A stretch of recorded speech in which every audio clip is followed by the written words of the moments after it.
You can do that by sending your tweet to @TuckerCarlson. We're interested in what you think. In the meantime, we're joined tonight by Cesar Vargas. He's both an illegal immigrant and an attorney in New York. Mr. Vargas, thanks for coming on. Tucker, Happy New Year. Happy New Year. So it's a pretty simple calculation. Why not treat America like you really cared about it?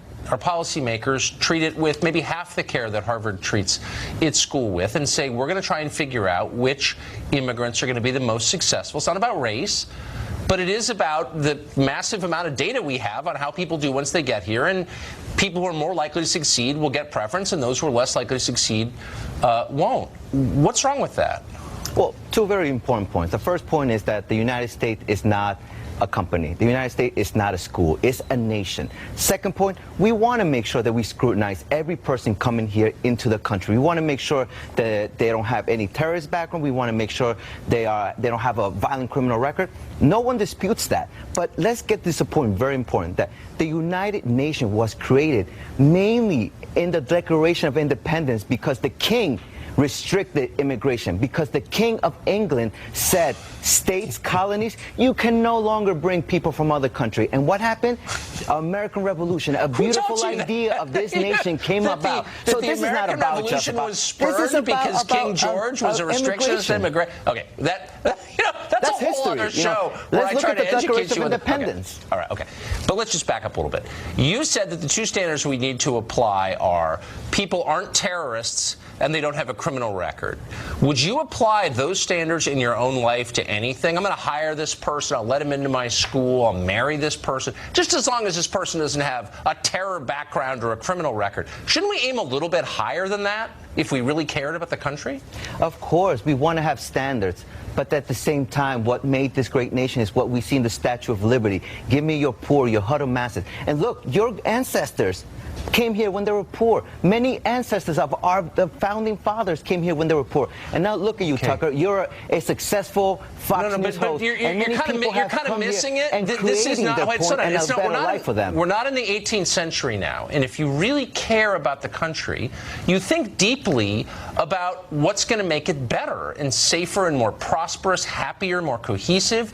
You don't adopt a faith-based approach that says there's an inscription on the bottom of a statue in New York Harbor. Let's just roll with that and hope for the best. You don't do that. So why wouldn't you say, for example, I'll throw a stat out here. You tell me if you think it's relevant. So the science talent search competition tries to identify kids who are good at science, which is like a pretty good measure. It's tested students in America. 14 of the top 40 had Indian immigrant parents. So that would suggest, well, gee whiz, that and a lot of other markers suggest that the Indians do pretty well. Why not encourage a lot more Indian immigration? Why would that be bad?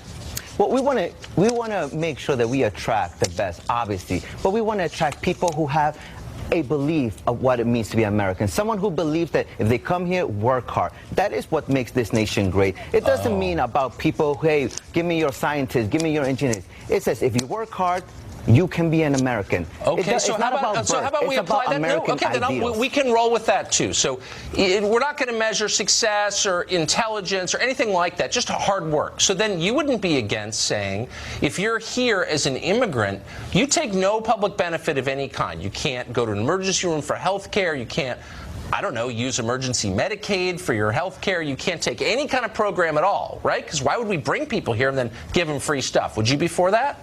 Well, I am for no taxation without representation. You're not for that. You're not for that. If immigrants pay what about taxes, the hard work they part? should be able to get protection. They should be able to get health care if they're paying for their own doctor, if they're paying for their own security.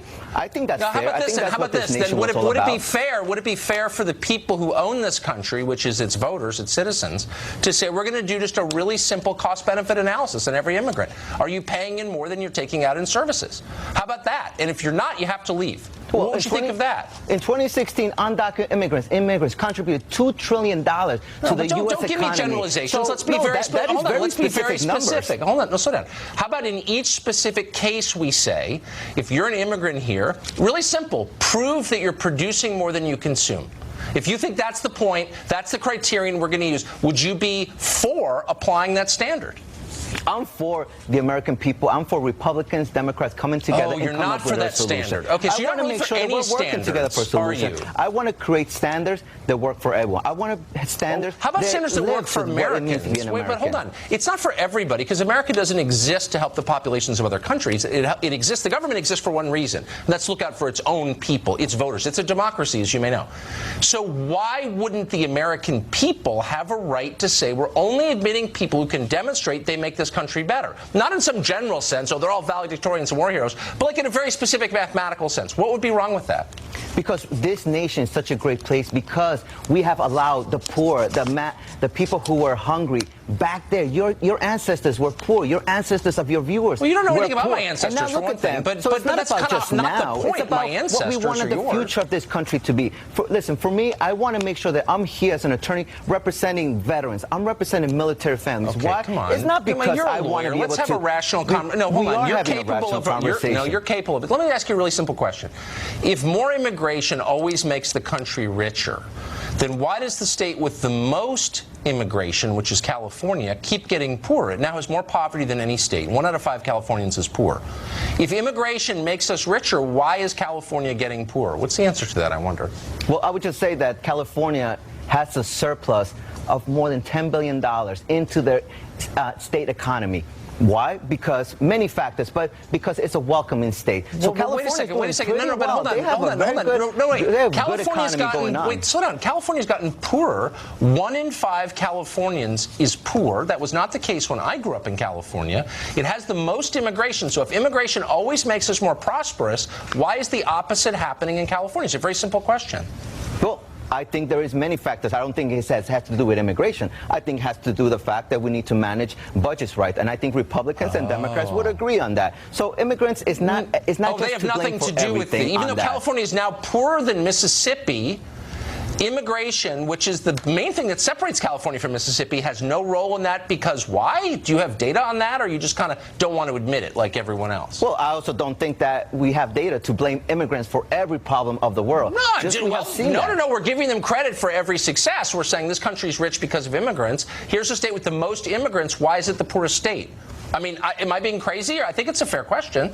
Well, I also say that California has a surplus. Right now, the economy is doing very well. And why? Because many of immigrants. So I could always also say that immigrants are, California is doing great because of immigrants, but there's many factors into play. But I would just say, Tucker, that, you know, at the end of the day, our nation is about statute of liberty. Our nation is about us having an economy where people how about can be this? welcome. Why don't we stop the magical thinking and get real? Because things are changing really fast in this country, and we care about our country. Absolutely. We want it to be the best it can be. And the point is not to make other countries happy. It's to protect our people. So I hope you'll give us a pass on trying to think that through in a rational way. Let's work together on this. All right. Caesar, thanks for joining us. Thank you so much.